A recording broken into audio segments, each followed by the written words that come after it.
Yogesh train की general bogie में birth seat पर सोया हुआ था। गाड़ी रुककर वापस चली तो अचानक उसकी नज़र अपनी तलाकशुदा पत्नी रागिनी पर पड़ी। पता नहीं कब वह उसके सामने वाली सीट पर आकर बैठ गई थी। 6 साल बाद वह उसे देख रहा था। वह बहुत कमज़ोर हो गई थी। उसने पुरानी सस्ती सी साड़ी पहन रखी थी। न माथे पर बिंदी और न गले में मंगलसूत्र था। तो क्या उसने अभी तक दूसरा विवाह नहीं किया? क्या अभी तक वह मेरी तरह अकेली है? योगेश ऐसा सोच ही रहा था कि तभी रागिनी की नज़र उस पर पड़ी। नजरें मिली तो योगेश दूसरी तरफ देखने लगा। फिर पता नहीं योगेश के दिमाग में क्या आया कि वह सीट से नीचे उतर आया और रागिनी के पास बैठे लड़के से कहा कि वह ऊपर वाली सीट पर चला जाए। लड़का मान गया। तब योगेश ने रागिनी के पास बैठ गया। बैठते ही योगेश बोला, रागिनी कैसी हो? रागिनी ने नज़र न मिलाते हुए खिड़की तरफ देखते हुए बोला, मैं ठीक हूँ और आप कैसे हैं? योगेश बोला, मैं भी ठीक हूँ और कानपुर जा रहा हूँ। त्योहार होने के कारण रिजर्वेशन सीट नहीं मिली, इस कारण जनरल बोगी में आना पड़ा। तुम कहाँ जा रही हो?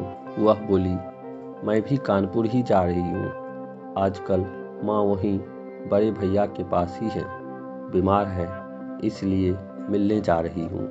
काफ़ी देर दोनों चुप रहे। फिर योगेश बोला, एक बात पूछूं? रागिनी ने आंखों से ही पूछा। क्या? योगेश संकोच करते हुए पूछा, अभी तक शादी क्यों नहीं की? रागिनी कुछ नहीं बोली, मगर जब योगेश ने दोबारा नहीं पूछा तो रागिनी ने पूछा, आपने की है शादी? योगेश ने भी बिना बोले ना में गर्दन हिला दी। फिर काफ़ी देर तक दोनों चुप रहे, मानो एक दूसरे को परख रहे थे। तभी डब्बे में कुल्फी बेचने वाला आ गया था। योगेश बोला, खाओगी? रागिनी ने ना में सिर हिला दिया। योगेश ने रिक्वेस्ट करते हुए फिर पूछा, खा लो यार, तुम्हारे साथ मैं भी खा लूँगा। जानता हूँ तुम्हारी सबसे कमजोरी कुल्फी है। वह थोड़ा मुस्कुराई तो योगेश ने महसूस किया कि वह अपनी आंखों से बहने वाली आंसुओं को समेटने का प्रयास कर रही है। 5 साल उसके साथ रहा था। जब वह अपने आंसुओं से समेटने का प्रयास करती थी तो ऐसे ही मुस्कुराया करती थी। योगेश दूसरी तरफ देखने लगा तो रागिनी चुपके से अपनी आंसुओं को पोंछने लगी। फिर वह सहज होकर बोली, एक शर्त पर खाऊंगी। योगेश बोला, बताओ क्या शर्त है? तो रागिनी बोली, पैसे मैं दूंगी। योगेश कुछ नहीं बोला। फिर रागिनी ने 2 कुल्फियाँ खरीद ली और एक कुल्फी योगेश को देते हुए बोली, अब मैं भी कमाने लगी हूँ, एक प्राइवेट स्कूल में पढ़ाती हूँ, महीने के 10,000 मिलते हैं। कुल्फी खाते हुए योगेश बोला, तलाक के समय कोर्ट के आदेश पर मैं तुम्हें 30 लाख रुपए दे तो रहा था, अगर ले लेती तो अपना स्कूल खोल लेती, जबकि तुम बहुत स्वाभिमानी हो। इस जमाने में पैसे के बिना कुछ नहीं होता। वह हंसकर बोली, अगर ले लेती तो अपनी जमीर को क्या जवाब देती? तो ये जमीर रोज कहता कि जिसे छोड़कर आई हो उसी के सहारे पल रही हो। योगेश बोला, तुम बहुत अच्छी हो, मासूम हो। ये एहसास तुमसे तलाक लेने के बाद मुझे हुआ। तुम यकीन नहीं करोगी, मैं बहुत बदल गया हूँ। पीना बिल्कुल छोड़ दिया हूँ, गुस्सा बिल्कुल नहीं करता। अब मैं किसी को नीचा दिखाने की कोशिश भी नहीं करता। जो तुम्हें बहुत बुरा लगता था वो सब बुरी आदतें मैंने छोड़ दी है। वह उदास होकर बोली, अब क्या फ़ायदा? जब मैं मना किया करती थी तब तो आप मेरी एक भी बात नहीं सुनते थे। आपके कारण मैं हमेशा टेंशन में रहती थी। इसी कारण मुझे 2 बार गर्भपात भी हुआ, वरना आज मेरे भी 2 बच्चे होते। एक 8 साल का हो गया होता और दूसरा 6 साल का होता। कहकर वो रो पड़ी।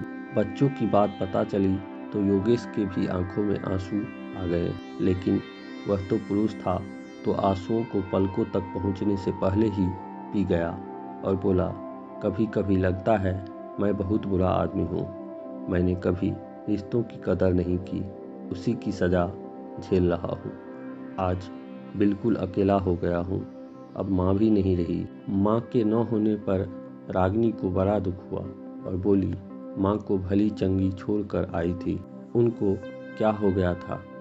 इस बार योगेश भावुकता बस अपने आंसुओं को नहीं रोक पाया और बोला, वो तुम्हें हर दिन याद करती थी, बोलती थी बहू को वापस घर ले आओ। मैं उन्हें कैसे समझाता कि तलाक के बाद बहुएं वापस घर नहीं आती।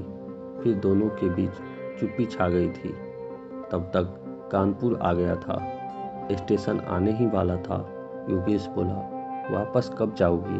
रागिनी बोली, आज रात यहीं रुकूंगी, कल की सुबह की ट्रेन से वापस जाऊंगी। फिर वहीं खड़ी हो गई।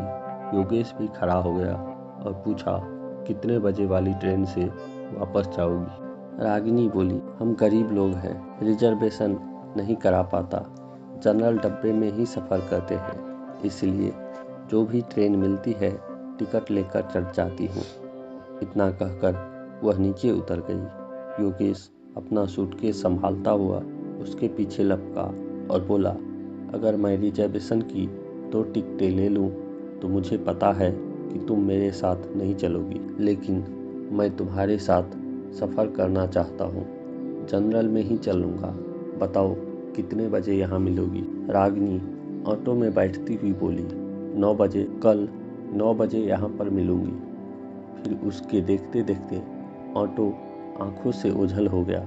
योगेश कानपुर 2 दिन के लिए आया था, मगर रागिनी का साथ पाने के लिए उसने अपना शेड्यूल बदल दिया। उसने जल्दी से अपने बिजनेस का काम पूरा किया और अगले ही दिन सुबह 8:30 बजे ही स्टेशन पहुंच गया। रागिनी 9 की जगह 10 बजे स्टेशन पहुंची और बोली, आप अभी तक यहीं पर हो? मैं सोच रही थी कि आप चले गए होंगे। रागिनी बहुत खुश थी, बोली, माँ अब बिल्कुल ठीक है। योगेश बोला, मैं तुम्हारा भी टिकट ले आया हूँ। अब 30 रुपए के टिकट के लिए कुछ कहना मत। रागिनी हंसते हुए बोली, अभी ट्रेन आने में आधा घंटा है, चलो तब तक कुल्फी खाते हैं, पैसे मैं दे दूंगी, हिसाब बराबर हो जाएगा। इतना कहकर वह फिर मुस्कुरा दी। वह जब भी मुस्कुराती थी, योगेश की नज़र उसके चेहरे पर ठहर जाती थी। फिर दोनों ने कुल्फी खाई और तब तक ट्रेन भी आ गई और फिर से एक नया सफ़र शुरू हो गया। मगर इस सफ़र में कुछ खास था। योगेश कुछ कहने के लिए तिलमिला रहा था, मगर अंदर से डर भी रहा था कि वह मना कर देगी तो। योगेश नोटिस कर रहा था, रागिनी बड़े भाई के घर से नई साड़ी पहनकर आई थी। वह बहुत सुंदर लग रही थी। खिड़की से आ रही ठंडी हवा के झोंके से रागिनी के ललाट पर लटकी बालों की एक लट झूम उठती है। उसे ऐसे देखकर योगेश के दिल में एहसास सा उठता है कि ये औरत कभी उसकी जिंदगी थी, मगर मैं इसे संभाल कर नहीं रख पाया। योगेश की मन स्थिति से अनजान रागिनी बोली, क्या हुआ, आप गुमसुम से क्यों हो? दोस्त बनकर ही सही कुछ बात तो कर लो। योगेश बोला, मुझे दोस्ती नहीं चाहिए। रागिनी को झटका सा लगा और बोली, फिर क्यों मेरे साथ सफ़र करने के लिए उतावले थे आप? योगेश बोला, मुझे तू चाहिए, हमेशा के लिए, जन्मों जन्मों के लिए, मेरे साथ हंसने के लिए, मेरे साथ रोने के लिए। वह इतनी जल्दी में ये सारी बातें बोला कि रागिनी बस उसके मुंह की ओर देखती रह गई। वह आगे बोला, मैं गलत था, तुम्हारी कदर नहीं कर पाया, मगर तुम्हारे जाने के बाद मुझे मेरे गलतियों का एहसास हो गया है, मुझे माफ़ कर दो, कहकर रोने लगा। रागिनी चुप हो गई, बस उसके चेहरे की तरफ देखे जा रही थी। योगेश उसके दोनों हाथ पकड़कर बोला, मुझे माफ़ कर दे यार, मैं वादा करता हूँ अब कभी भी तुम्हारे आंसुओं की वजह नहीं बनूंगा।